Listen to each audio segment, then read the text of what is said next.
ዛሬ በጣም አስደሳች ቀን ነው ለኔ እና ከኔ ጋር ያሉ ወንድሞቼ።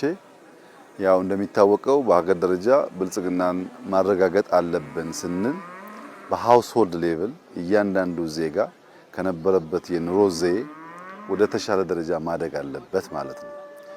የኛ የብልጽግና ትርክት እያንዳንዱን ዜጋ፣ እያንዳንዱን ቤተሰብ፣ እያንዳንዱን መንደር ካልነካ የተሟላ ሊሆን አይችልም። የተሟላ የሚሆነው በገጠርም በከተማም በከፍተኛ የኑሮ ደረጃ ያሉትንም እጅ አጠሮቹንም የሚያቀራርብና ወደ መካከለኛ የሚያመጣ መሆን አለበት።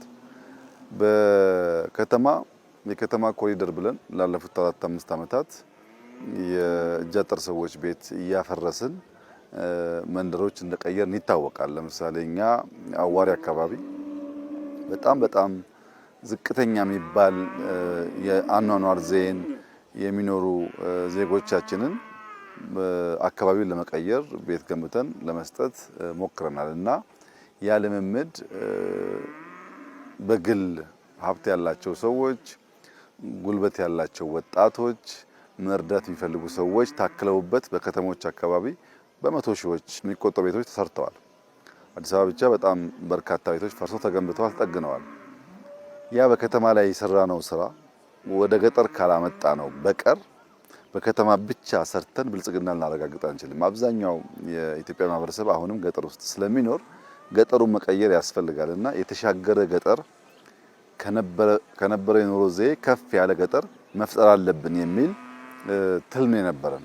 ለዚያ ዘንድሮ በማዕከላዊ ኢትዮጵያ 5ቱም ዞኖች ስራ ተጀምሯል።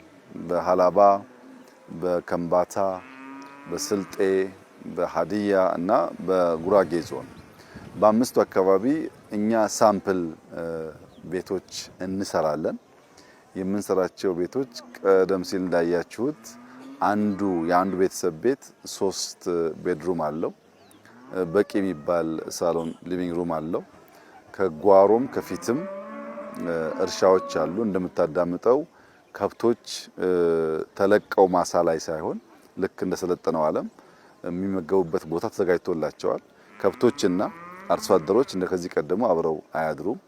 ሁለተኛ የከብት ተረፈ ምርት የሰውም ዌስት ተከማችቶ ባዮጋዝ በእያንዳንዱ ቤት ባዮጋዝ አለ። ስለዚህ እናቶች እንጨት አይቆርጡም፣ እንደከዚህ ቀደሙ አይጨስባቸውም። ባዮጋዝ ተጠቅመው ማብሰል ይችላሉ። ሶስተኛ እያንዳንዱ ቤት ሶላር አለው። ሶላር ስላለው ሁሉም ቤት ቴሌቪዥን አለው። ሁሉም ቤት ስልክ ቻርጅ ያደርጋል፣ መብራት አለው። ይሄ ለኛ አርሶ አደሮች በጣም ትልቅ ትርጉም ያለው ነገር ነው። ሁሉም ቤት ሽንት ቤት የተሰራ አለው። ሁሉም ቤት ውሃ አለው። የቦቴዎች ተሰቅለው ውሃም ተከማችቶ ለሻወርና ለሽንት ቤት መገልገል የሚያስችል አቅም አለው። በእያንዳንዱ ጓሮ የጓሮ እርሻ አለ። ጎመን አለ፣ ቃሪያ አለ፣ ልዩ አትክልቶችና ፍራፍሬዎች አሉ። አቮካዶ፣ ማንጎ እንደየ ከባቢው ተተክለዋል። እዚህ ደግሞ እንሰትም አለ። ቡና ያለባቸው ከባቢዎችም አሉ። ከዚህ በተጨማሪ ማር አለ። ሌማቱን የሚያካትተው የዶሮ እርባታ አለ። ስለዚህ እያንዳንዱ ሃውስሆልድ ወተት ያገኛል፣ እንቁላል ያገኛል፣ ከጓሮ ጎመን፣ ሰላጣ ያገኛል፣ ቃሪያ ያገኛል፣ ኢነርጂ ያገኛል። ከቤተ ዘመድ ጋር ራቅ ያለ አካባቢ ካሉ ሰዎች ጋር በስልክ መገናኘት ይችላል። የዜና አውታር ለመከታተል በየቤቱ ቲቪ አላቸው። ይህንን የአኗኗር ዘዬ በኢትዮጵያ ደረጃ 50-60% አመጣን ማለት ከበለጸጉ ሀገራት የአኗኗር ዘዬ አስተካከል ነው ማለት ነው። በቃ የሰለጠነው ዓለም ከዚህ የተለየ ምንም ነገር የለውም። ይሄ ቤት እኔ ካደግኩበት የእድገት ደረጃ በብዙ እጥፍ ይበልጣል። በንጽህናው፣ በአየሩ ጥራት ባለው ቤት ውስጥ ባለው የፕራይቬሲ የአኗኗር ዘዬ በብዙ መንገድ ይበልጣል። ነገር ግን ይህንን ሳምፕል እንዴት እናበራክተው ነው ጉዳዩ፣ እንዴት እናባዛው። በከተማ ያሉ ሀብታሞች፣ በውጭ ሀገር ያሉ ዲያስፖራዎች፣ የመንግስት መስሪያ ቤቶች፣ ኩባንያዎች የሚያጸድቅ ስራ መስራት ከፈለጉ ለነፍሳቸው እርካታ መስጠት ከፈለጉ ይህንን ጉዳይ ነው ማገዝ ያለባቸው። እያንዳንዱ ኩባንያ በየመንደሩ 10-15 እየወሰደ በጣም ውድ አይደለም ቤቱን የሰራ ነው 80% ይሄ ጡብ የምታዩ አፈር ነው፣ የከባቢ አፈር ነው። 10-15% ሲሚንቶ ይቀላቀልበታል። አብዛኛው ሪሶርስ ሎካል ነው። ከቆርቆሮ ከሶላር ውጪ አብዛኛው የምታየው ጉዳይ ሎካል ነው። የሰው ጉልበት እንጠቀማለን፣ ሎካል ማቴሪያል እንጠቀማለን። በረከሰ ግን ፕላንድ በሆነ መንገድ ነው የምንሰራው። አሁን እዚህ አካባቢ ለቅሶ ቢያጋጥም እንደምታየው ነው፣ መስኩ ሰፊ ነው። ሰርግ ቢያጋጥም ምንም አይነት ችግር የለም። መለስተኛ መገበያየት ፈልጉ ለገበያም ይሆናል። ሰፊ ቦታ ነው። ይሄን ይዘህ ዝም ብለህ ብትሰራ ከሆነ ጊዜ በኋላ መሀል ላይ አስፋልት ማስገባትና በየበረንዳው ፒካፕ ማየት ነው የሚሆነው እና ኩባንያዎች፣ ግለሰቦች፣ ትንሽም ትልቅም ገንዘብ ያላቸው ሰዎች ኢቭን የሚያወርሱ እድሜ ጠገብ ሰዎች ከሚያወርሱት ሀብት አንድ ቤት ሁለት ቤት ላርሶ አደር ለማያውቁትም ሰው ቢሆን እየሰሩ የማለፍን ልምምድ እንደ ሀገር ብናሳድግ በአጭር ጊዜ ውስጥ ይሄን ነገር በጣም ሰፊ ቦታ ማየት ይቻላል። ዲያስፖራ አካባቢ ያሉ ከተማ አካባቢ ያሉ ሰዎች ደግሞ እውነት ለመናገር በረፍት ጊዜ ለሳምንት ለሁለት ሳምንት ከቤተሰብ ከልጆች ጋር የገጠሩን ነገር ለማሳየት እንደዚህ ያሉ ቤቶች ከተበራከቱ ምንም ችግር የለውም። ማንም ሰው መጥቶ መቀመጥ ይችላል። ሽንት ቤት አለ፣ ውሃ አለ፣ መብራት አለ፣ ቲቪ አለ፣ ስልክ አለ። ለቫኬሽን የሚመች ነው። ከዚህ ቀደም ከምናውቀው የገጠር ኑሮ በጣም ሻል ያለ ነገር አለው። አየሩ ድሮም ያምራል፣ ከባቢው ድሮም ያምራል፣ የሰው ልብና ደስተኝነት ድሮም ያምራል።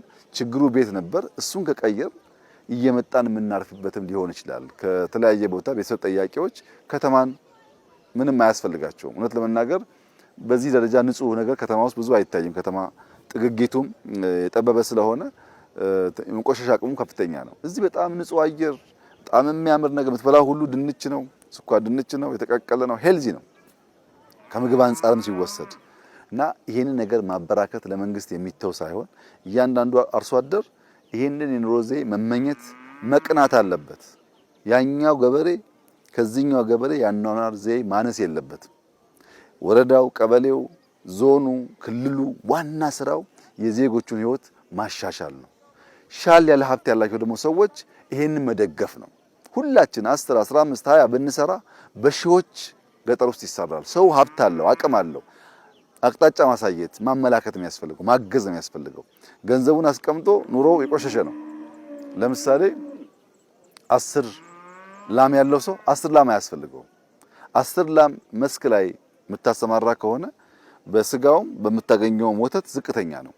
ግን በግቢ ውስጥ የሚቀለቡ የማይንቀሳቀሱ 2 በሬና 2 ላም ያለው ሰው ሁለቱ በሬ ከ3 ዓመት በኋላ በጣም ብዙ 100 ሺህ ብር ሊያወጣለት ይችላል።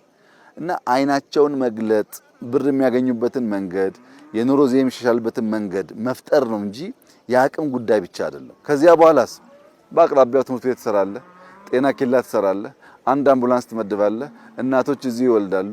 ከውሃ የተነሳ ንጽህና አለ፣ ከመብራት የተነሳ የአይን ትራኮማ ይቀንሳል። ኢምፓክቱ በጣም ከፍተኛ ነው እና ኢትዮጵያውያን እኔ በጣም ደስ ብሎኛል ዛሬ የኛ አርሶ አደር የራሱ የተለየ ሽንት ቤት ኖሮት ሽንት ቤት ውስጥ ውሃ ማየት፣ ሶላር ማየት፣ በጓሮ የሚበላ ነገር በስፋት ማየት ትልቁ የእርካታ ምንጭ ነውና ተጋግዘን እጃጠር የሆኑ የኛን ሰዎች በመደገፍ ኑሯቸውን እናሻሽል፣ ኑሯቸውን እንቀይር። ያ ሲሆን የኢትዮጵያ ብልጽግና ወደምናስበው ደረጃ ይመጣል። ግድብ ገድበናል፣ ጥሩ ነገር ነው። ጋዛ ወጥተናል፣ ጥሩ ነገር ነው። ትላልቅ ፕሮጀክቶች የሰራን ጥሩ ነገር ነው። ግን ያ ነገር እያንዳንዱ ሃውስሆልድ ውስጥ መገለጥ አለበት። ያ ደግሞ እንዲሆን ከአንድ ወገን የሚጠበቅ ሳይሆን የሁላችን ትብብር ስለሚያስፈልግ አጀማመራችን በጣም አስደሳች ነው። ይህንን ብናሰፋ እንደ ሀገር የኩራት ምንጭ፣ እንደ ሀገር ያለመሰደድ፣ በሀገር የመስራት በሀገር የመኩራት ልምምድን የሚያሳድግ ስለሆነ ተባብረን እንድናሰፋው አደራ ማለት እፈልጋለሁ። በተለይ ግን ማመስገን የምፈልገው እዚህ ባለፈው ጥቂት ወራት በፊት ስመጣ በከምባታ አምብርቾ ተራራ ወጥቼ ነበረ እና ያኔ የነበረው የአምብርቾ ተራራ ደረጃ 777 ስቴፕስ ነበሩ። ተጨማሪ ቦታ ስላለው ደግማችሁ ከሰራችሁ መጣለሁኝ ብዬ ቻሌንጅ ለከንቲባ ሰጥቼ ነበረ። የከምባታን የዱራቤን አካባቢ ሰዎች በማስተባበር ያን 700 የነበረውን ደረጃ ተጨማሪ 1500 ጨምሮ 2 እጥፍ ጨምሮ በጣም አርዝመውታል። ለቱሪስት የሚመች አድርገውታል። በጉልበት ነው የሰሩት። ማንም አላገዛቸውም። ጥያቄውን፣ ዲማንዱን፣ ቻሌንጁን ተቀብለው በትብብር ነው ያሳኩት። ለዚህ ለከምባታ ሕዝብ ከፍተኛ ምስጋና እና አክብሮት አለኝ። በጣም ላመሰግን ወዳለሁ። ከተሞች ደግሞ እየመጡ ይሄንን ቢዩቲ እንዲያዩ ኢንጆይ እንዲያደርጉ እመክራለሁ። ዛሬ ለከምባታ አስተዳዳሪዎች፣ ለድራቤ ከተማ ከንቲባ እንዲሁም ለሃላባ አስተዳዳሪ ተጨማሪ ቻሌንጅ ሰጥቻለሁ።